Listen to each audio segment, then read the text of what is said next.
Boa noite, gente. A gente está começando mais uma live semanal dos 3 às quartas. Primeiro, eu queria agradecer a todo mundo que já assistiu as outras 2 lives, né? A gente teve uma visualização muito legal e todas as lives elas estão sendo postas lá no nosso canal do YouTube. Então, é só digitar lá as 3 às quartas que vocês vão achar as lives anteriores, tá bom, gente? Vamos chamar aqui os convidados. Convidados não, primeiro os parceiros, né? Os parceiros estão aqui toda semana. E aí, chamando a Neuma Camargo, grande Neuminha. Boa noite a todos. Sejam bem-vindos. Ciro Reis. Boa noite a todos, sejam bem-vindos. Parceirões aí de toda semana. Hoje a gente vai falar sobre a questão do EAD, né? A gente está passando por um momento bem delicado, que é o momento da pandemia, e muito está se falando da EAD e até confundindo a EAD com a questão do ensino remoto, enfim, e a gente vai hoje tentar esclarecer um pouco dessas questões para vocês. Para isso, a gente convidou a professora Rosana Oliveira. A Rosana ela é doutora e mestre em educação e coordenadora do curso de pedagogia EAD da UERJ. E a professora Luísa Portes. É Portes mesmo ou Portes? Portes. Isso. Ela é doutora em psicanálise, mestre em educação e coordenadora de pedagogia EAD do Souza Marques.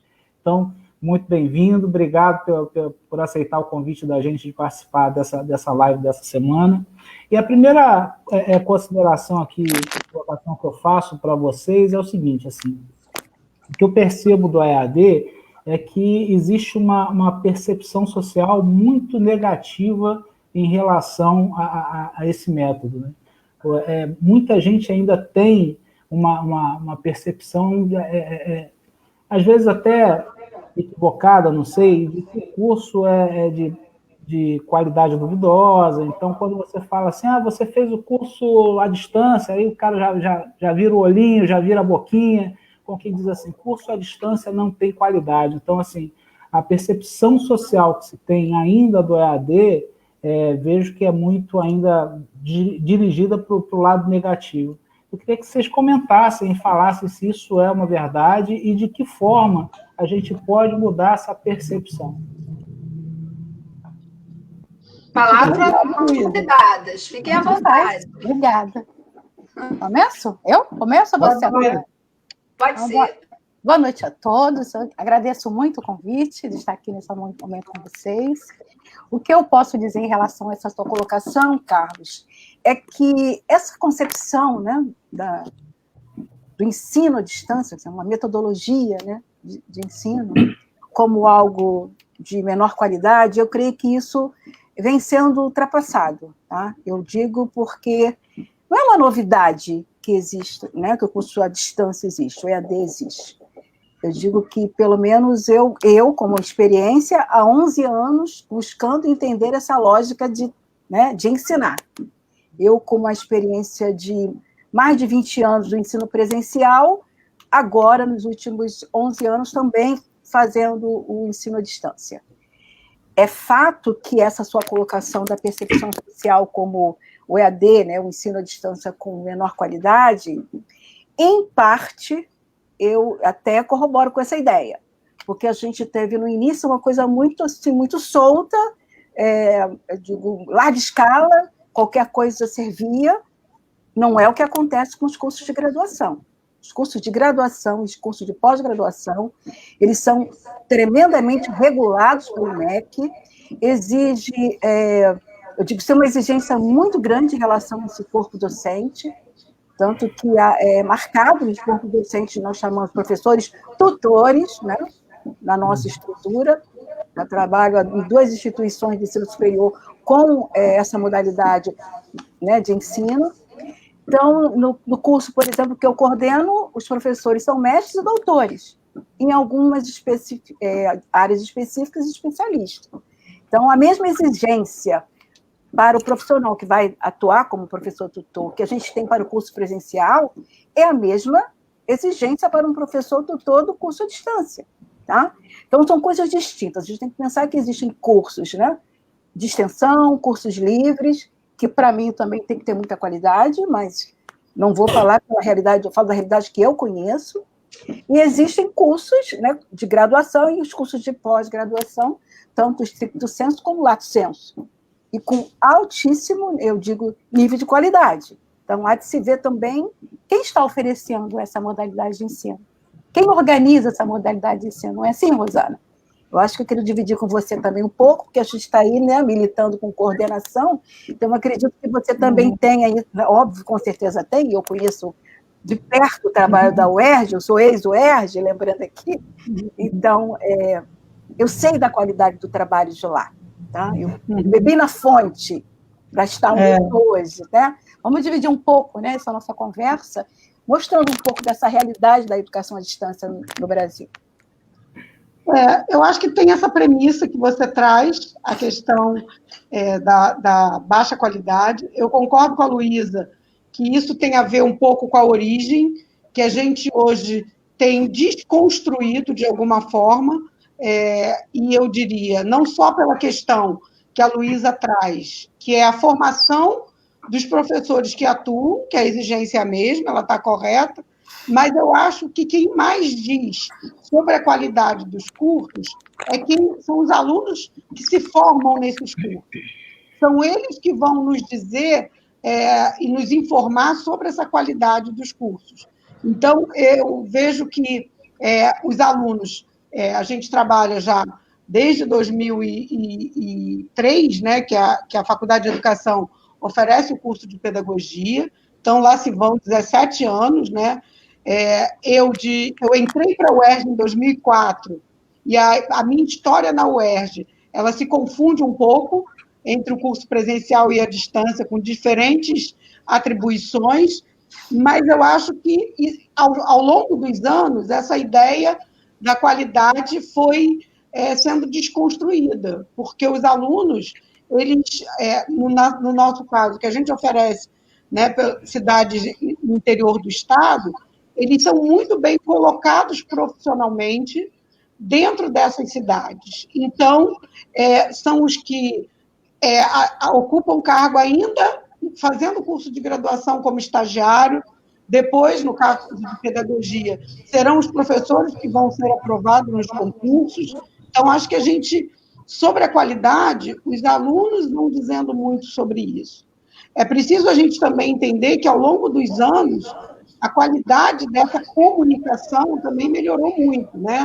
Quando o nosso curso começou, a internet era discada, né? Então, era aquele trim para poder acessar. Poucas pessoas tinham acesso, né? Hoje a gente está no universo do touch, né? Eu gostaria de fazer uma colocação assim para que vocês também fizessem um breve comentário, é que se tem a percepção, a noção também de que um curso à distância é um curso mais fácil, né? Eu tenho um exemplo aqui em casa da minha esposa que fez o curso à distância e que é extremamente difícil e muito mais complicado. Você tem que ter uma regularidade, um foco, que é uma concentração, uma disciplina que não é para qualquer um. Tem esse lado também, é mais fácil. Não é bem assim, né? Ele é bem mais... exige mais de você. Com certeza. Eu acho que, deixa eu complementar, depois eu te dou. Essa é uma das premissas que eu diria que é aqueles mitos, né, que se constroem, né? Tem o mito da baixa qualidade e tem o mito de que eu vou fazer esse curso porque essa modalidade é mais fácil. Rapidamente, isso é desconstruído. Os alunos... nós, recentemente, fizemos uma cerimônia de colação. A fala dos alunos é muito interessante, porque demonstra toda essa desconstrução, todo o esforço para poder concluir o curso. Mas eu queria chamar a atenção de uma outra, que é a questão da impessoalidade. As pessoas acham que não existe, uma outra construção equivocada de que você... educação à distância, você não sabe quem é o aluno, você não tem contato com o aluno, que não existem relações interpessoais. Essa é uma outra, um outro mito, eu diria, que também não cabe, né? Então, esse que você disse, né, do que é mais fácil, e a questão da impessoalidade. Até porque eu imagino que, não sei a experiência da Luísa, mas os cursos eles têm uma grife de educação à distância, mas eles têm uma modalidade semipresencial. Então, existem momentos em que esses alunos têm algum contato, seja para avaliações, seja os estágios, seja trabalho. Então, ele não é totalmente mediado por tecnologia. Existem outros elementos. Mas, Luísa, fala aí sobre essa questão do... Não, isso que você está colocando, não, com certeza, acho que a nossa experiência, a nossa vivência é muito próxima, mas eu digo que, assim, muito também depende desse ambiente, né, do AVE, desse ambiente virtual de aprendizagem que cada instituição, né, oportuniza os alunos estudarem. Então, no modelo que eu trabalho, por exemplo, a gente tem aulas virtuais ao vivo toda semana. Então, eu falo com os meus alunos, vejo como estou vendo vocês agora, toda semana. A gente tem várias formas e ferramentas que possibilitam essa interação. Então, não é distante mesmo, concordo com você, é a distância física, mas o afetivo está ali, esse contato, essa relação, ele é muito próximo. Eu que venho da educação presencial, né? No momento só estou com IAD nos últimos anos, mas foram 25 anos presencial e pelo menos desses 25, fazendo simultaneamente uns 10 anos presencial e online, eu vejo que em alguns aspectos o ensino à distância oportuniza você até conhecer mais de perto o aluno, um por um, porque ele tem um canal aberto para falar com você, lógico que tem os horários, tem os dias, né? A gente tem, o aluno tem necessidade, por exemplo, de tirar, e não conseguiu resolver a questão dele, você tocou na questão, Rosana, do semipresencial, tem a ver com, ele marca para encontrar com o professor, né? Tem nossos plantões, que a gente diz, para tirar dúvida, é muito próximo. Mas, professor Carlos, lembrando uma coisa que você colocou, dessa facilidade, bota aqui entre aspas, né? Curso mais fácil, é muito difícil pensar que é mais fácil, porque não é não, né? Todos os alunos falam isso e é real, porque, na verdade, ele vem de uma realidade de educação básica, onde ele recebia, o professor estava ali e ele logo respondia, né?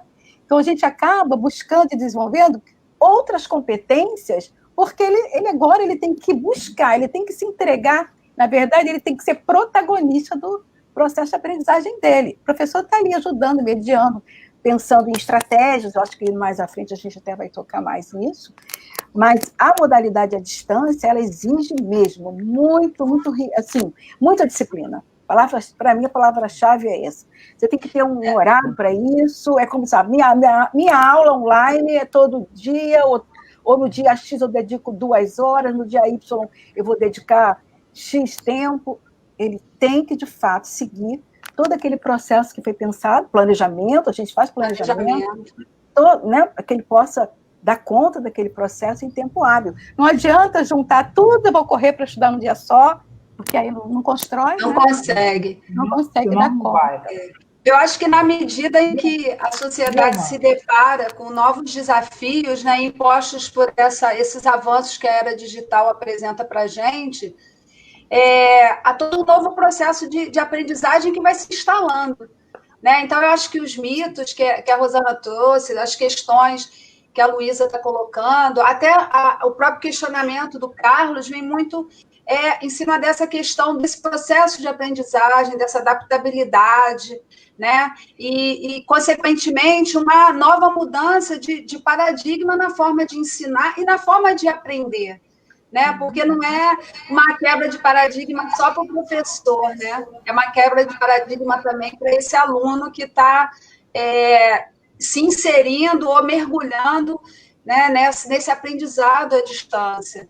E é evidente que toda essa transformação, né, ela vai exigir do indivíduo um grande esforço, disciplina, dedicação, né? E aí a gente tem uma questão que a neurociência explica muito bem, que é a plasticidade cerebral. Né? Então, a gente vai utilizar desse recurso para se adaptar a esse novo momento, a essa mudança, essa transformação no ensino, para, de fato, conseguir se adaptar e enfrentar. Né? Eu acho que passa também por essas questões. Né? Sim. Ciro? Fazer só uma observação em relação aos mitos. Eu adoro a questão dos mitos, né? E um deles é como se a presencial também não tivesse problemas nesse aspecto, né? Quando se tenta falar, de certa maneira, sobre alguma precariedade da EAD ou coisa parecida, é como se no presencial também a gente vivesse num paraíso, né? Onde todos os processos funcionam muito bem, e não é assim. De certa forma, os problemas e os benefícios são muito semelhantes, né? Existem problemas nos dois e existem grandes soluções nos dois. E a EAD tem algo a mais, né, que eu gostaria de falar, que é exatamente essa questão da interiorização e da universalização do ensino superior. Quer dizer, a capilarização da EAD, ela chega em lugares onde a presencial não chega, particularmente falando da questão da EAD pública nesse aspecto, ela tem um papel social assim, fenomenal. A gente tem lá a experiência na UERJ com 3 cursos de graduação, né, Rosana? Tem a pedagogia, tem a geografia, tem as ciências biológicas. A gente está no Rio de Janeiro inteiro. No sistema da Universidade Aberta do Brasil, então, a quantidade de polos espalhados por lugares onde o ensino não chegaria de forma nenhuma. Quer dizer, ela tem um papel social fundamental. Então, né? A questão da precariedade ou dos benefícios, eu acho elas muito, muito, muito parecidas. Em particular, eu tive um aluno agora no CEDERJ que ele acabou de se formar no mestrado da Rural, fez geografia com a gente, quer dizer, foi orientado, foi um prazer orientar o menino, depois ele passou para o mestrado da Rural, hoje é um mestre, quer dizer, tá aí, veio da EAD, um aluno extremamente competente, um profissional que já está dando aula, está até fazendo a prova para o doutorado agora. Espero que ele tenha sucesso. Então, assim, EAD é um sucesso. Ciro, e as pessoas... eu só queria, depois eu acho que fica claro, porque tem que ser bem didático, né? As pessoas têm que entender a diferença entre EAD e ensino remoto. Porque a pandemia... Isso é importante porque eu, como professor do Estado, o que se faz hoje no Estado do Rio, nas escolas públicas estaduais, é o ensino remoto. Então, essa diferença do ensino remoto para o EAD é importante você destacar. Isso, porque o que tem acontecido? A gente tem visto, Bia, nesse universo de memes, né? Essas coisas que acontecem, todo mundo criticando assim, o EAD, né? Isso é o EAD. Não, não é. São soluções remotas, por um momento muito específico, particular que a gente está vivendo, que é importante. Essas soluções remotas são importantíssimas para dar continuidade para as atividades. Mas eu queria que as nossas convidadas, de maneira bem didática e bem certeira, explicassem para as pessoas, olha, o que é EAD e o que é ensino remoto, né? O que são soluções remotas. Quem vai? Pode, Luiz. Eu sempre vou. Ok. Bom, eu penso, né, pela experiência que eu tenho, a minha experiência com com EAD, ensino à distância, tá? Com cursos. Essa modalidade que surge, né, estamos chamando de educação remota, ensino remoto, ele chega num momento extremamente, né, difícil para todo mundo, e que o professor, de uma hora para outra, ele teve que se ver numa situação de dar sequência a um trabalho, para que os alunos não ficassem sem nenhum apoio ao estudo que eles estavam tendo até então. Quando isso se instala, eu digo, não houve tempo hábil para os professores serem preparados para isso. Então, há um grupo que critica, há um grupo que não, mas também tem que se levar em consideração que não se faz a transposição da sala de aula de um dia para outro e todo mundo vai dar conta. Não é assim que funciona. É porque tem internet, eu vou lá, abro, né, alguma plataforma e estou dando aula. Não. O ensino à distância, EAD, ele é extremamente assim, rígido no sentido de organização, de planejamento, de cronograma, do Tem professor. Uma estrutura específica, né? Todo pensado para organizar, eu digo, dentro de uma sequência, todas as ações didático-pedagógicas para que o aluno construa o conhecimento. O que os professores, eu digo aqui, né, até parabenizando a multidão de professores que estão nesse movimento sem nenhum preparo prévio, né? Tiveram que lançar mão de uma estratégia e foram aprendendo aí de alguma forma. Eu falo com conhecimento de causa. Sem dúvida. Eu estava diretor de uma escola e saí há pouco, né, coisa de um mês e alguma coisa. Então, peguei o início dessa pandemia e a dificuldade que você tinha em relação a esse preparo mesmo, né? Os professores, eles não estavam preparados.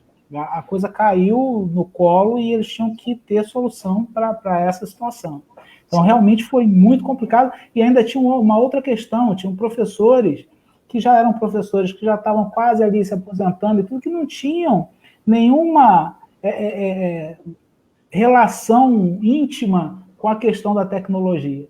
E de uma hora para outra, eles se viram obrigados a aprender toda essa questão aí para poder fazer a coisa funcionar. Foi muito complicado mesmo. Eu só queria fazer uma colocação em relação a isso, embora neste momento eu não tenha, né, passado pela educação à distância de uma hora para outra.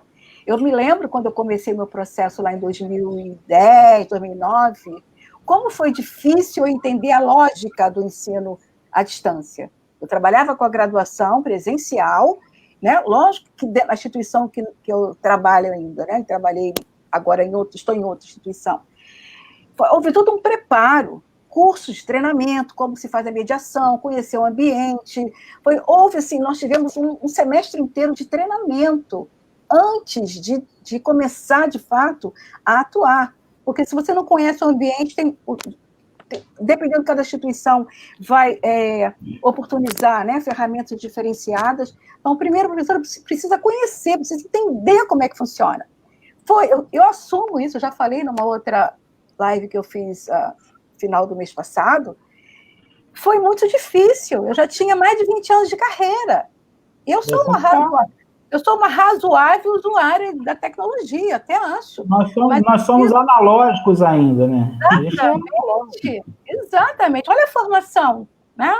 Toda cartesiana, para trabalhar agora numa dimensão, né, extremamente aberta, no sentido de colaboração, né, que é uma dos caminhos de EAD, de compartilhamento. Então, para mim era muito difícil. E imagine, eu tive tempo para um preparo, uma capacitação. Quando eu penso que os nossos colegas, eu tenho sobrinhas, irmãos que são da rede pública, que atuavam e estão ainda, né, nesse movimento, como eles sofreram. Todo dia alguém me ligava, eu ficava daqui tentando ajudar de alguma maneira, criava umas lives com eles para tentar ajudá-los, porque eu sei como é difícil, né? Então, calma. O professor, ele sabe, né, que ele veio e foi pego, na verdade, como todos nós, de uma hora para outra e teve que entrar num processo desse. A Keila está falando que o professor é realmente um herói, concordo com você, Keila. Foi um herói, guerreiros, para dar conta dessa situação, né? A sala de aula, né, não é uma coisa, eu digo, já é uma coisa complexa do presencial, entender tanta diferença, mas, ao mesmo tempo, fazer isso de uma hora para outra para o virtual, realmente é um desafio enorme. Né, Rosana? Falei muito. Rosana? Então, eu acho que a gente vive mais nesse momento, né, de pandemia, mais um mito, que é, principalmente, a gente dentro da universidade pública, que é uma resistência quanto à proposta, né, de você oferecer um ensino remoto que sem querer conceituar como os especialistas, mas eu entendo que o ensino remoto é uma solução que a gente encontrou, né, para os cursos presenciais, para a gente poder, nesse momento, dar continuidade aos cursos presenciais e não ficar tão distante dos alunos.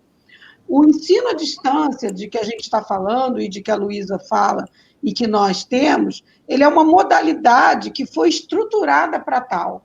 Então, ela tem todo o mecanismo, ela tem os diferentes papéis dos atores, né, que são os professores, né, que a gente chama de coordenador de disciplina, no nosso desenho de ensino à distância. A gente tem os tutores, né, que são os nossos mediadores, presenciais à distância. A gente tem um ambiente virtual, a gente tem toda uma organização de avaliação que é muito específica, que é organizada, que é estruturada, para funcionar daquela maneira.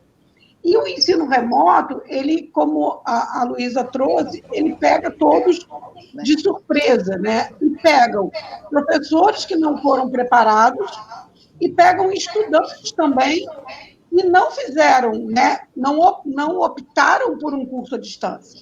Porque essa modalidade à distância, em alguns lugares, ela ainda é a única possibilidade de curso superior, sobre a questão da universalização que o Ciro trazia.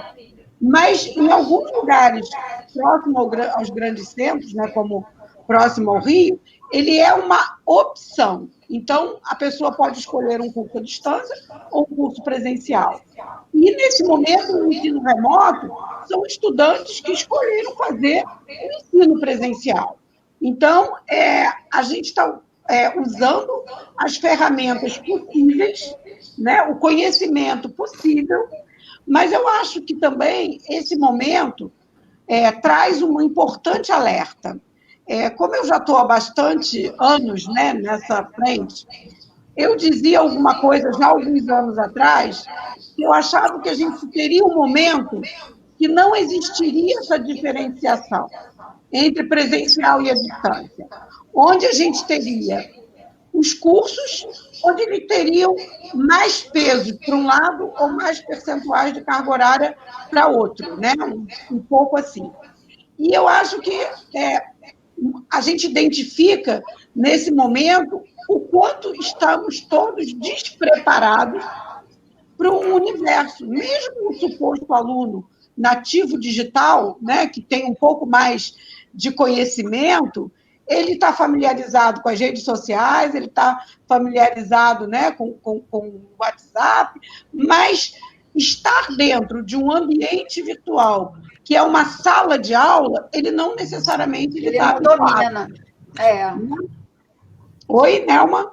Não, ele não domina, ele domina outras coisas dentro, né? Porque ele já nasceu imerso nessa tecnologia toda que hoje a gente vê se modificando até com muita velocidade, mas as ferramentas necessárias para o ensino à distância e para o ensino remoto, que pegou todo mundo, né, de surpresa, ele não domina, né? Porque ele nunca precisou usar aquela ferramenta, né? Então ele não domina. Mas isso mostra também a importância, por exemplo, os alunos da educação à distância, a gente estava falando, ele precisa de disciplina, ele precisa construir uma autonomia, né? É uma autonomia diferente desse aluno do presencial. Não é que alguns não tenham, né, que faça curso presencial, mas os alunos do curso à distância, eles precisam ter um grau de autonomia, senão eles não avançam no curso. Porque eles têm que abrir, eles têm que... Então, essa questão da autonomia, eu acho que tem sido, atualmente, a gente agora na UERJ está aí com quase 2 semanas, né, de ensino remoto, tem sido um dos grandes problemas iniciais. Os alunos, onde que eu vou, né? Tipo, eu não tenho o corredor da UERJ para achar a sala, e agora o que eu faço? Então, essa falta de autonomia, ela está se tornando explícita nesse momento. Mas eu acho que é importante entender que não vai se transformar o ensino remoto e tudo aquilo que a gente fazia presencialmente em educação à distância. Por isso agora... eu acho que é preciso... São duas vertentes diferentes. Isso, são coisas distintas. E acho que, por isso, é preciso que o remoto esteja bem marcado pelo momento de pandemia, que é o momento que a gente está vivendo, né? Aí eu vou fazer uma pergunta, eu ia fazer até uma outra pergunta, mas assim, diante do que a gente está batendo papo aqui, e aí é para todos, assim, aí os convidados respondem primeiro e depois assim, uma faz uma colocação sobre ela. Em relação à EAD, ou seja, o caminho que vocês estão vendo, né, para onde vai o EAD, vai ser possível que todos os cursos, sem exceção um dia, possam ser feitos em EAD, ou ainda existem alguns cursos que não se permite, não é possível que se faça EAD? Luísa. Eu sempre conto. Tudo bem, sem problema.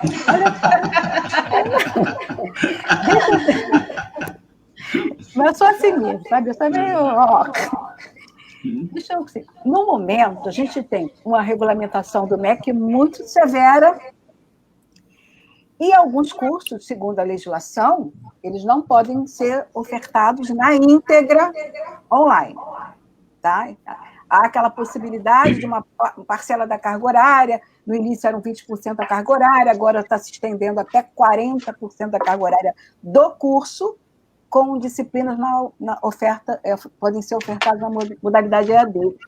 O curso de medicina é um que está nesse processo, né? Não deve, a enfermagem também. As licenciaturas, de modo geral, todas estão nesse processo. E assim, eu vou colocar aqui uma questão que é minha, pessoal. Eu entendo que a gente está avançando tanto em relação à tecnologia. Hoje é possível fazer cirurgias, né? A gente sabe disso, tudo através de vídeo, usando, né, todo um aparato tecnológico. Eu trabalho numa instituição que tem curso de medicina, que tem uma aparelhagem assim, de última geração, tudo que você possa imaginar que um médico precisa para fazer um bom trabalho com tecnologia existe ali, mas a legislação não, nesse momento, não autoriza que esse curso possa ser ofertado online.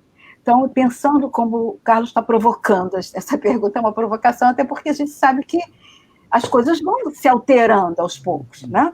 No início, não podia, o curso é presencial, não podia ter só toda presencial. Depois, né, a legislação vai dar a possibilidade de ter uma parcela dessa carga horária, então chegando até 20%. Até porque nós somos do tempo que ensino à distância que a gente conhecia era o Instituto Universal Brasileiro, né? Pois é. A coisa então, avançou bastante. Pois é. Então, ia pelo correio, eu conheci, tá? Pelo correio, eu conheci. Curso de rádio. Eu não cheguei a fazer, não, mas eu vi meus irmãos mais velhos fazendo esse de rádio, de parte de eletrônica. Então, eu acredito, assim, né, essa é a minha expectativa, que essas coisas não se modifiquem, né, daqui para frente. Mas, no momento, existe, sim, alguns cursos que a legislação não permite, embora, né, possa até usar uma parcela pequena de carga horária à distância, mas não na íntegra. Então, hoje, por conta de legislação. Mas eu particularmente, vejo que é totalmente viável. Viável. Sim. Qualquer coisa. Lembrando, deixa eu só falar uma coisa que eu esqueci. Lembrando que o curso em si, todos os conteúdos, a parte teórica, isso é tudo óbvio que acontece, como nos cursos de pedagogia e das licenciaturas como um todo. Lembrando que esses cursos têm estágio. Isso. Os estágios são feitos em loco, presencialmente. Claro que vai ter um professor tutor para dar toda a orientação, supervisionar, tem a apresentação do trabalho final, se tiver a monografia, tudo isso existe como existe no curso presencial. O estágio, na hora de fazer o estágio, para qualquer curso, que já pode ser ofertado 100% online, o estágio é vida real, ele tem que ir para lá, né, buscar aplicar tudo que ele teorizou. Então, por isso que eu penso, né, que amadurecendo algumas questões do nosso país, em termos de pesquisa, em termos de olhar essa formação desse professor, porque precisa também se repensar a formação do professor, que disciplinas estamos colocando nas grades curriculares, né, para que esses professores possam também entender essa outra lógica e também atuarem como professores tutores, né? Então, eu vejo que é possível. Futuro, né? A legislação, no momento, essa é a experiência que eu tenho, as leituras que eu tenho sinalizam que o que hoje deixa marcado é que a legislação não permite. Rosana? Então, eu acho que as formas de aprender, né, são distintas, né? Eu acho que quando eu aprendo, e aí eu estou falando de questões específicas, né? As formas de aprender presencialmente, em alguns casos, né? Ela citou o caso da área de saúde, eu acho que a gente está desenvolvendo uma tecnologia, né? E esse momento de pandemia nos mostrou isso, né? O quanto que a gente tem uma tecnologia avançada, mas eu acredito que as formas de aprender são distintas. Então, eu não acredito que todos os cursos possam ser totalmente mediados por tecnologia. Eu acho que a gente vai ter sempre um percentual e momentos, mesmo que, digamos, que uma legislação possa vir a permitir, né, eu acho que a gente perderia muito não ter esses momentos, né, de presencialidade. Eu acho que tem a ver com a questão da socialização e tem a ver com as formas de aprender. Uma vez, são duas situações que eu acho que exemplificam um pouco essa questão da tecnologia, né? Um amigo falou assim, porque o que eu gosto mesmo é de bolo batido na mão. Eu não gosto de bolo batido em batedeira. Eu gosto de bolo batido na mão. E aí o meu cunhado brincou e falou, olha, minha avó batia a mão porque ela não conhecia a batedeira. Porque se ela conhecia a batedeira, com certeza ela faria o bolo na batedeira. Para dizer isso, né, que tem vantagens e outras não. Uma outra questão, que uma vez eu li um artigo que falava que era alguma coisa na França, como que faziam os pães, e aí os pães artesanais, e você agora tem fábrica, máquinas, né, que produz, né, e que os padeiros, eles passaram a ser não quem trata a massa, né, se sabe a textura, ele tem que saber programar aquela máquina da melhor forma para poder produzir a melhor massa, né? Então, o que eu estou querendo dizer com isso? Que são conhecimentos distintos. Eu acho que a gente não tem que atribuir valor que um é melhor do que o outro, né? Mas eu acho que é importante que saibamos que esses dois âmbitos são importantes. Eu estou querendo dizer com isso que a presencialidade tem seu lugar, que as trocas presenciais, a nossa formação presencial, em diferentes aspectos, ela tem a sua importância, e que a formação mediada por tecnologia ou totalmente à distância, onde a gente tem um desenho muito próprio, com regras, ela também tem seu lugar, e que as duas podem dialogar, né? Muitos de nós que já atuávamos, né, no curso à distância, estamos também aprendendo com esse momento remoto, porque é como se a gente tivesse as coisas muito bem organizadas, né? Aqui é o presencial e aqui é o EAD. E agora eu tenho que entender o que é esse remoto, que não é uma coisa nem outra, é uma reconfiguração. Então, eu acho que isso é extremamente importante.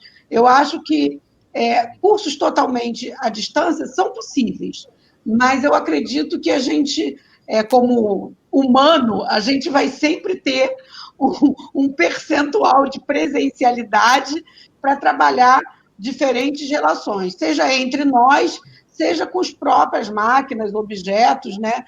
Eu acho que isso só ajuda, né, nessa nossa formação. Pegando um gancho na... Fala. Eu vejo que o que a Rosana está colocando me fez lembrar de uma coisa que eu acho que é um modelo que está sendo construído aí, está sendo desenhado, que eu acho que também vai ganhar força no sentido que a Rosana acabou de falar, montagem de cursos, né, com uma perspectiva híbrida, né, com uma parte presencial, uma parte à distância. E também, a segunda questão que eu também gostaria de colocar é que esse ensino à distância, ele não é tão à distância assim, né, porque a gente tem momentos de encontro, né, a gente às vezes, claro que a maior parte dessa carga horária é o aluno estudando de onde ele estiver, eu vejo que essa é fato, é real, mas nada impede dele estar com o professor, com aquele professor que está fazendo a tutoria da disciplina dele, tirar dúvida. Eu, particularmente, não é um modelo obrigatório, mas nossa instituição tem essa possibilidade. Quando eu percebo que a dúvida está sendo assim, muito recorrente no grupo, eu passo uma mensagem para todos e marco uma aula presencial para tirar a dúvida do grupo. Todos vão? Não. Uma parcela da turma comparece, como a gente tem as salas com ambiente para gravar, aquela aula que foi feita no presencial, ela também fica gravada, e depois fica no ambiente para os demais que não puderam estar. Então, a gente também vai construindo, eu acho que eu venho percebendo, a gente também vai construindo modelos para buscar atender a essas especificidades que a Rosana coloca colocou ainda há pouco, em relação às diferentes formas de aprendizagem. Isso é real, né? Então, a gente também até vai... porque vão surgindo, né, as situações e elas vão sendo inseridas nesse cenário e sendo adaptadas para essa atuação do professor e do aluno, né? Sim. E pegando um gancho nessa questão da formação do professor, que de fato concordo plenamente que ela precisa ser revista lá na base da formação do professor, porque a gente ainda tem uma formação de professor nos modelos tradicionais, com algumas inserções de disciplinas voltadas para essa área da tecnologia, mas de fato a gente vê que ainda tem essa formação muito tradicional. E eu queria perguntar para a Luísa quais são as principais competências do professor no século XXI, nessa era digital, nesse momento que a gente está... principalmente esse momento que a gente está vivendo, que tem, como a Rosana falou, a gente tem a modalidade do ensino presencial, a gente tem o EAD e a gente tem agora esse terceiro momento, que é o ensino remoto. Né, que talvez ele tenha chegado com muita rapidez por conta da pandemia e que talvez ele fique, eu acredito que ele fique, seja uma nova modalidade nesse cenário, né? Então, eu queria que a Luísa trouxesse para a gente aí quais são essas competências. Né? Eu penso que, na verdade, quando a gente fala em competência, né, amarrar isso tanto uma resposta, assim, amarrar, eu vou pensar e vou tentar colocar aqui o que a gente tem na base comum curricular, né? Que são as 5 competências que hoje nós precisamos desenvolver em nossos alunos, em nós mesmos como os docentes também, para estar no mundo, agindo no mundo. Que é a competência de comunicação, a competência de criatividade, colaboração, também achei interessante, pensamento crítico, a gente sempre escuta e fala muito sobre isso, e inovação. Esse grupo aí de 5 competências, eles estão elencados lá na base nacional curricular, né? Então, quando a gente olha a realidade que a gente tem hoje, né, faz muito sentido essas competências estarem listadas, né, como referência para cada instituição organizar, né, a sua proposta pedagógica. Porque a gente primeiro tem que olhar, para pensar numa proposta curricular, quem é esse aluno? Como é que ele aprende? Da pouco a Rosana falou, nós aprendemos de várias formas diferentes. E é fato. Mas nós falamos em aluno nativo, né, digital, ele é hipertextual, ele abre todos os links, ele aprende assim, ele aprende trocando.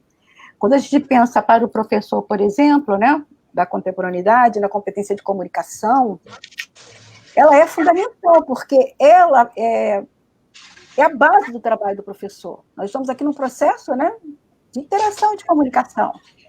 E a gente já aprendeu que a comunicação não é o que eu estou falando, é que o outro está entendendo. Então, o professor precisa, de fato, refletir sobre isso. O que ele está, de fato, fazendo em sala de aula presencial, ou online, ou à distância, será que, de fato, eu estou me comunicando com o meu aluno? Então, ela aparece nessa relação como primeira, mas no sentido assim, não é que seja uma hierarquia, mas a gente percebe que se eu não consigo me comunicar com o meu aluno, como é que eu vou desenvolver um processo com ele de aprendizagem, né? Eu não gosto de elencar, mas acho que é por aí mesmo, né? E aí o professor, dentro desse processo, ele vai também, primeiro, se autoavaliar e perceber como é que ele está com a sua comunicação, para ele poder também trabalhar em sala de aula sobre vários aspectos da questão da comunicação. A criatividade, essa outra comunicação, comunicação muito exigida hoje no mundo profissional, né, que a pessoa seja crítica, pensamento crítico, criativo, que saiba trabalhar em equipe, tudo isso a gente escuta, e se for buscar aí um perfil para se candidatar a alguma vaga, vai aparecer. E é fato, porque as coisas mudam muito rápido, e aí a gente sabe que a tecnologia acaba provocando isso. Então, eu tenho que estar com a minha parte cognitiva em processo, eu digo, aberto, no sentido de estar sempre recebendo coisas novas e saber o que fazer com esse novo. Por isso que deve-se também trabalhar isso, e aí é uma questão que o professor deve prestar, na verdade, perceber como é que ele está fazendo isso, que tipo de atividade ele está propondo para o seu aluno para provocar desenvolvimento da criatividade. Então, se eu trabalho sempre da mesma forma, né? Eu não provoco, eu não trago questionamentos, problemas para que ele possa resolver, pensar, é uma frase até já conhecida, né? Pensar fora da caixa para poder, de fato, pensar coisas novas, ideias novas, né? Então, eu gosto muito de começar a aula com brainstorm, tempestade de ideias, fale o que vem à sua cabeça, para depois a gente estruturando esse pensamento. Outra competência que é de suma importância, na verdade, ela sempre foi, mas eu vejo que hoje isso está muito assim, latente, que é a colaboração, né? Trabalhar em equipe, saber trocar com o outro, a inclusão, aceitar o diferente, né? Ouvir a ideia do outro, aceitar a ideia do outro, para não viver só a minha serve, se você não pensa igual a mim, né? Não quero te ouvir. Mas esse espírito de colaboração, essa competência de colaboração é interessante, que se eu, docente, não desenvolver a competência de colaboração, como é que eu vou entender e desenvolver isso no meu aluno? Então, é preciso que se pense atividades que provoquem também, né? Não trabalho em grupo que deixa o grupo lá e cada um, né, dá um roteiro e pronto. Não. Um trabalho que tenha desafios para que eles possam resolver juntos. E ter um momento depois de compartilhar, eu acho que isso é bem interessante. Uma outra competência que eu já falei, mas agora estou lembrando que seria interessante tentar exemplificar, que é a questão do pensamento crítico. Crítica pela crítica, a gente já sabe que não leva a lugar nenhum. Mas por que se fala tanto nesse pensamento crítico, né? No sentido de que eu possa ouvir uma determinada mensagem, uma informação, ouvir de uma outra pessoa essa mesma, informação, mas com nuances diferentes, e eu começar a observar, né, essas informações para tirar as minhas conclusões. Então, é preciso que isso seja trabalhado também nos alunos, né? Então, trabalhar com perguntas, provocar ou pedir que eles possam estar assistindo e lendo reportagens diferentes, de repente a mesma, notícia, né? Olhar essa notícia por vários veículos distintos e juntos fazerem essa discussão para que cada um tire a sua conclusão. Mas isso tem que estar, de fato, no planejamento do professor. Se ele pensa de uma maneira assim, mais aberta, né? Se ele dá essa possibilidade do aluno se colocar. Eu acho que uma competência acaba articulando a outra, né? Porque para gerar, por exemplo, a competência de inovação, se eu não conversar e não dialogar com o outro, se eu me fecho, se eu não colaboro, não tenho competência de colaboração, como é que eu vou inovar isso se eu olho só para mim? Então, acho que tem, na verdade, um encadeamento nessas 5 competências, de fato, para poder buscar entender, e aí buscando com todo o aparato que a gente tem, teórico, né, nas teorias de aprendizagem e tudo mais, mas principalmente tentando compreender como é que o meu aluno aprende. Isso é muito difícil. Exatamente. Porque na sala tem uma gama, seja sala virtual ou presencial. Cada um aprende de um jeito. Como é que eu vou atender, né, essa diversidade de formas de pensamento? É oportunizando. Preciso conhecer outras áreas, né? Precisa de muito investimento braçal, intelectual, e a disponibilidade interna para estar buscando fora daquela caixinha do que a gente aprende, para poder buscar outras informações para atuar junto desse meu aluno, né? Quando a gente vai entendendo essa lógica, né, a gente percebe que é preciso, de fato, romper, você tocou num ponto que eu havia esquecido, é preciso romper com essas barreiras entre as disciplinas para tentar pensar mais integrado, né? Pensar mais interdisciplinarmente, pensar mais transdisciplinarmente, isso também vai ajudar bastante para tentar, de alguma maneira, atender a esses desafios, né, que a gente tem aí, que estão à nossa frente. Tira uma pergunta para a Rosana, né? Estava bom ouvir a Luísa. A Luísa até apontou, para mim, o gancho seria essa questão do pensamento crítico, que, na verdade, ele ultrapassa a questão da escola e ele é importante na sociedade como um todo, né? É um pensamento crítico para que a gente possa desenvolver uma sociedade até bem melhor do que a gente tem hoje.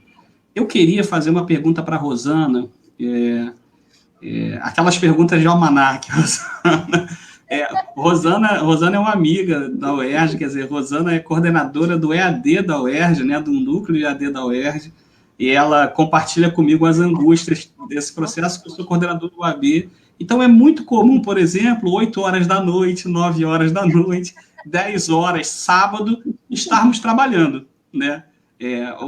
O ensino à distância faz isso com a gente também, né? E obviamente, faz isso porque ele está atrelado a um avanço da tecnologia, que também mudou o mundo do trabalho como um todo. E nessa mudança do mundo do trabalho, é claro, eu quero focar no professor. De que maneira, Rosana, o EAD, que é um avanço, e a gente está aqui discutindo porque o EAD é um avanço, né? Ele tem vários benefícios. Por outro lado, ele tem exposto os professores a cargas de trabalho cada vez maiores. Quer dizer, nós somos mais do que 24 horas, somos 30 horas, a gente é mais do que comercial do banco, né? A gente não para de trabalhar. E essas atividades assíncronas acabam levando a gente a uma carga de trabalho imensa. É óbvio que isso tem uma parte que está muito ligada e é uma preocupação muito presente, particularmente entre os docentes, da precarização do trabalho do docente. Porque, primeiro, o EAD te permite dar uma aula para 40 turmas, né? Então, se você não se policiar, você vai estar ali dando aula para muita gente e, obviamente, isso tem a ver com perder um pouco da qualidade, das condições de trabalho do docente. Eu queria que você falasse um pouco sobre isso, a partir da sua experiência própria e a partir daquilo que você observa no entorno também com seus colegas. Eu acho que essa questão da precarização que você traz é uma questão que ela é uma discussão importante, né? Porque é isso que você diz, né? Há essa amplidão de atuação e de formação, né? Que a gente acaba fazendo, né? Eu entendo, e aí eu vou falar da minha experiência, né? Eu não poderia atuar numa disciplina ou coordenar um curso, né, com uma bolsa, né, como a gente trabalha dentro do sistema do convênio CEDERJ-UAB, se eu não fosse professora da UERJ. Então, eu entendo que existe, no nosso caso, né, de coordenadores, eu estou dentro desse bojo. Eu sou professora da UERJ, por isso eu recebo uma bolsa. Assim como alguns professores recebem bolsa de pesquisa, né? Por fazerem pesquisa, recebem bolsa de pesquisa. Então, eu não seria, né, o pesquisador se eu não estivesse dentro daquela instituição ou por aquela instituição. Então, eu acho que, no nosso caso de professores, tem um diálogo aí que é preciso, né, ter uma medida com essa relação à precarização, que não é só dessa nossa ação, é também porque a gente está inserido em todo o nosso trabalho, né? E aí são outras discussões. Em relação aos professores que atuam na educação básica, eu acho que esse momento foi um momento onde tudo foi pego de surpresa. Então, particularmente, alguns têm sido colocados numa situação de produção até de material, né, além daquilo que ele tem, que tem exigido demais desse professor, né? Então, eu acho que essa a atuação ela vai precisar ser rediscutida, ser redimensionada, provavelmente muitos embates, né, das associações, dos sindicatos, para poder reconfigurar essa questão do professor da educação básica, né? Então, eu acho que isso é uma coisa que vai ter que ser enfrentada, né? Nós, do ensino superior, também, mas eu acho que tem dimensões aí que precisam conversar. As condições de trabalho, eu acho que ela não tem só a ver com o fato da educação à distância, ela tem a ver com todo esse acesso à tecnologia que nos perdeu um pouco esse alcance, né? Um professor, um colega meu, uma vez falou assim, alguns anos atrás, bem atrás, onde a única comunicação maior era o e-mail. Ele falou assim, eu nunca respondo um e-mail no mesmo dia. eu respondo com pelo menos 24 horas. E aí eu perguntei, mas por quê? Para o outro não achar que eu estou disponível, porque senão o e-mail vira uma conversa.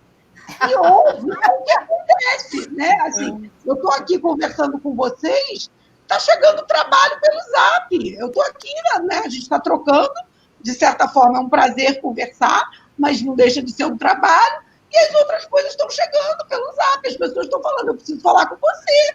A caixa não fica mais vazia, né? A caixa não fica mais vazia. Não fica vazia. Então, assim, somos nós, do ponto de vista pessoal, e aí sejamos nós que profissionais, se a gente atua na educação básica, né, esse trabalho do professor, nós também precisamos, do ponto de vista pessoal, dimensionar. Nós conversávamos antes de começar a live sobre o Carlos não ir à praia. O Carlos precisa ir à praia, né? É essa dimensão entre o trabalho... Planejamento, né? Tem que planejar, tem que colocar no planejamento, né? E aí eu diria que essas novas tecnologias, ela tem precarizado e tem dado uma dimensão que a gente parece que só trabalha. Então, realmente, isso é complicado. Porque o professor, né, vamos combinar, ele sempre levou trabalho para casa, né? A gente sempre levou as coisas para corrigir, a gente sempre fez os planejamentos em casa. Então, para nós, isso acabou crescendo, mas não é tão novidade assim, que a gente já não trabalhava em casa. Então, a gente já trabalhava. Então, eu acho que isso é extremamente importante. Eu acho que a gente está caminhando, talvez, para uma conversa final. Não sei se eu já faço uma fala mais final. Não, infelizmente, o tempo já está... Hora boa! Nossa. E aí, o tempo foi bom. Aproveitar, já que a Rosana está com a palavra, para ela fazer uma consideração final, depois a Luísa, e eu vai, Ciro. Foi muito bom. Passa rapidinho, né? Passa rápido. Eu queria falar um pouquinho, né? Porque essa discussão da precarização, do quantitativo, né? Então, assim, os números que a gente tem no curso de pedagogia são números que impressionam, né? Hoje a gente tem 4.500 alunos, sendo em torno de 3.300 inscritos em disciplina, né? Então, isso é um quantitativo que impressiona. Eu fiz remotamente, porque a pandemia nos impôs, em maio e agora, colação de grau remota. Eu colei grau de 260 alunos em maio e agora 270 alunos. Eu estou falando do curso de pedagogia. Eu fiz um levantamento, assim, por alto, de 2008 para cá, que é o currículo que a gente tem, que está mais atual, a gente já formou, no Rio de Janeiro, 3.300 novos pedagogos. Isso não é pouco. Mas os números impressionam. Mas não são os números que eu acho que a gente tem que enfatizar. Eu acho que o que é importante é o que essa formação de nível superior tem mudado na vida dessas pessoas. Isto é que eu acho que é extremamente importante. As pessoas do interior do Estado que têm suas vidas alteradas, seja porque elas já são professores da rede pública e conseguem fazer, né, uma ascensão profissional, sejam porque eles fazem um concurso e são aprovados, seja porque eles vão se inserir profissionalmente em lugares que eles não teriam oportunidade de cursar. Então, essa inserção social, essa importância social do trabalho que a gente tem desenvolvido, é uma coisa que eu queria destacar, que existe qualidade. Quem tiver dúvida, né, os discursos da nossa colação, está lá no YouTube, no nosso canal, e, assim, a competência com que os nossos estudantes fazem os discursos, né? A gente estava falando do pensamento crítico, né? Então, é dessa importância que eu digo, quer dizer, muda a maneira dessas pessoas pensarem, né? O que é um curso de graduação é isso, é para abrir os horizontes, né? É para você ter argumentos e discutir. E eu acho que o trabalho tem feito isso, ele tem uma importância de inserção social muito significativa. Então, era essa aí o recado final que eu queria trazer, né, para essa nossa conversa, dizer que foi um prazer estar aqui com vocês. Luísa? Ok. Bom, eu vou aqui, né, ratifico as palavras da Rosana. Eu acho que trabalhar com ensino à distância, educação à distância, sem dúvida, é oportunizar, né, a população a ter acesso às que estão mais distantes, onde não há um espaço de formação em nível superior, ter a possibilidade de acesso ao ensino superior, sem dúvida. Mas eu também gostaria de deixar, nesse momento, a fala no sentido de ver que esse desafio que o professor, né, tem para buscar um ensino, fazer um ensino de qualidade, ele está diretamente ligado à formação que ele tem, né, a sua formação inicial. O curso que eu coordeno, né, na verdade, estou em processo de elaboração de curso na Fundação Souza Marques, o curso ainda não começou, nós estamos fazendo o primeiro vestibular.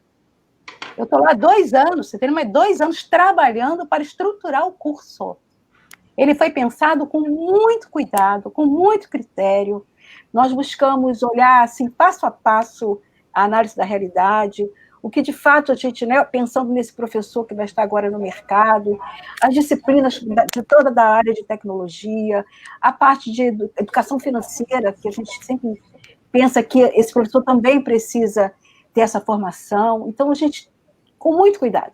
Então, a instituição não está preocupada, nesse primeiro momento, em ter uma quantidade, que a gente sabe que é muito complicado, mas ela está firme, né? E os professores que estão lá comigo me ajudando, está no firme propósito de oferecer um curso com muita qualidade, feito com muita qualidade, com muito critério, com muita responsabilidade. Então, acho que se alguém ainda pensa, ou se ainda paira aí na cabecinha de alguém de que um curso, né, EAD, um curso à distância não tem qualidade, a Rosana acabou de dar um belíssimo exemplo, né? Que não tem qualidade e de que é fácil fazer. Derrubamos todos os mitos com essa live hoje. Viu? A minha filha, ela fez graduação, né, presencial, mas ela fez 2 cursos de pós-graduação pela USP, online. E ela foi lá para apresentar o trabalho e, olha, ela hoje trabalha fora do Brasil e dentro de uma perspectiva de educação à distância. Para lembrar, quem pensa que não, o campo está aberto e muito aberto. Ela trabalha PUC-Rio, mas está hoje trabalhando fora, nos Estados Unidos, por trabalho remoto, contrato da PUC-Rio. Ela continua fazendo o trabalho dela remotamente. Então, a educação à distância tem um espaço extremamente importante também para o desenvolvimento da sociedade e para você, pessoalmente. Então, eu tenho que agradecer muito. A gente tinha muita coisa para conversar, claro que não cabe numa live só, porque eu ainda gostaria de falar de umas questões relacionadas a esse aluno, mas fica para uma próxima. Olha, eu já me convidando. Programa 2, tem o programa 2. Parte 2. E agradecer muito essa oportunidade de trocar, né? E aprender muito com pessoas que estão aí como eu, lutando por uma educação de qualidade. Obrigada a vocês. Obrigada. Suas dicas de leitura. Tem dicas, claro que Suas dicas de leitura. Riquíssima. Eu tenho 2 dicas. Ó, vamos lá. Esse livro aqui, ó, dá para vocês verem? Polegarzinha, do Michael Serres. Esse livro é um livro delicioso para a gente ler, porque ele vai discutir, ele assim, de uma maneira bem gostosa, o autor ele descreve o aluno contemporâneo. Como é que ele aprende? Isso aqui, ó. É muito engraçado como ele constrói isso, mostrando o lugar dele e o lugar do professor. Como é que ele aprende? Então, ele vai passar pela parte das redes sociais, como, né, ele não aprende na nossa lógica, tudo isso tem nesse livro. E é muito gostoso, ele é muito rápido. E um outro livro também que eu deixo como suporte, né, para ajudar quem tiver com vontade de dar uma lida, é buscar entender a identidade desse sujeito contemporâneo. Por isso que eu falei, eu gostaria de falar mais sobre isso. Suas características, de fato, não só da tecnologia em si, mas sim a forma de organização mental desse sujeito. E esse aqui, o Stuart Hall, Ele fala sobre isso também de uma maneira leve, suave, mas que nos ajuda muito a entender. E nós, então, né, todos nós que estamos aqui, que já, né, somos de uma geração cartesiana, né, então nossa forma de entender a lógica do mundo foi estruturada de uma forma, e nós tivemos que reconstruir e reorganizar nossa forma de pensamento, sair de uma era totalmente, né, analógica para uma digital, um grande desafio para todos nós. Muito obrigada, foi um enorme prazer trabalhar. Rosana, tem alguma dica, Rosana? Não trouxe nenhuma dica. Rosana, eu informei a Rosana nas dicas, a culpa foi minha. Rosana, a gente tem um bloco de dicas no final. Desculpa. Ele não me contou. A Rosana deu várias dicas agora. A Rosana é uma dica. Eu ia falar isso, assistir a formatura, o vídeo. A Luísa, vou botar aqui, ó. A dica é essa aqui, ó, da Rosana. Eu acho Isso. A dica da Rosana está aí, ó. Muito bem. A Thaís, que postou, trabalha comigo, é quem transmite as colações. Então, tem uma turma da colação que apareceu aí, ó. Aí. Professores aí como a Keila, Melissa, lá da UERJ também, que está sempre com a gente, agradecer a turma.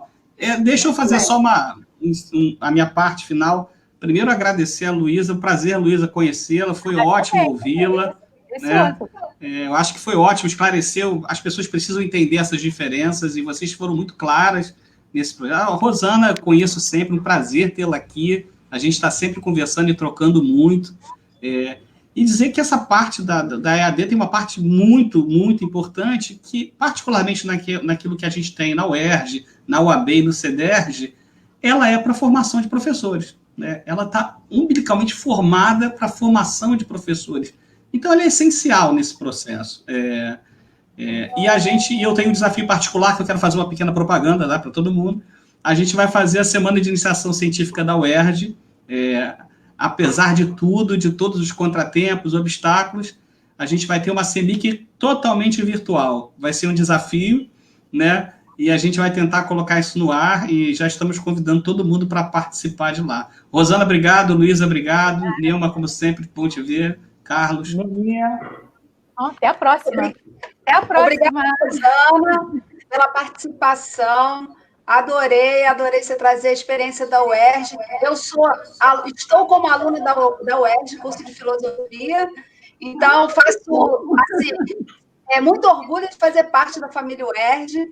Então, muito bom ter você aqui para trazer todas essas informações, né? Muito importante. Obrigada, Luísa, pela participação, trazer aí todo o seu conhecimento, conteúdo, vivência, experiência, fantástico. A gente já se conhece há bastante tempo, conheço o seu trabalho, e assim, fiquei muito feliz quando convidei, você aceitou, a gente fez uma casadinha muito boa. Luísa e a Ana, aí que agradeço. Ótimo. E para fechar, como nosso patrono, né, se estivesse entre nós, e ele está, teria completado 99 anos no dia 19, eu estou lá nas minhas redes sociais fazendo uma semana freiriana, e eu trouxe um pensamento aqui do Paulo Freire, que diretamente para os professores, acho que resume bem tudo que a gente conversou, e vai um pouco mais além, né? Na formação permanente dos professores, o momento fundamental é da reflexão crítica sobre a prática. É pensando criticamente a prática de hoje ou de ontem que se pode melhorar a próxima prática. Nosso querido Paulo Freire, né, lá da Pedagogia da Autonomia. E agradecer aos nossos espectadores, todo mundo que participou. Muito bom. Para a gente finalizar aqui, queria agradecer a Luísa, que estou conhecendo hoje, a Rosana também. Obrigado pela participação. É sempre bom escutar, ouvir e conversar com gente inteligente. Né? Muito, muito agradável. Acrescenta pra caramba. Nesses tempos, então. Nesses tempos. E aí, assim, e é engraçado que assim, a gente está falando de EAD e tal, e a gente está fazendo um pouco disso aqui, né? Eu estou aqui em Rio das Ostras, vocês aí no Rio, a gente está todo mundo aqui no mesmo quadradinho, pertinho um do outro, né?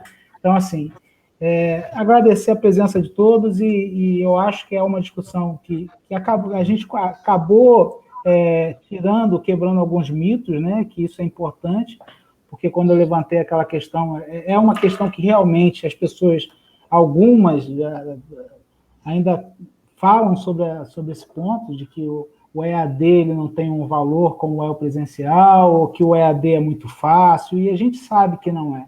A gente sabe que não é assim, mas é importante que a gente fale, né?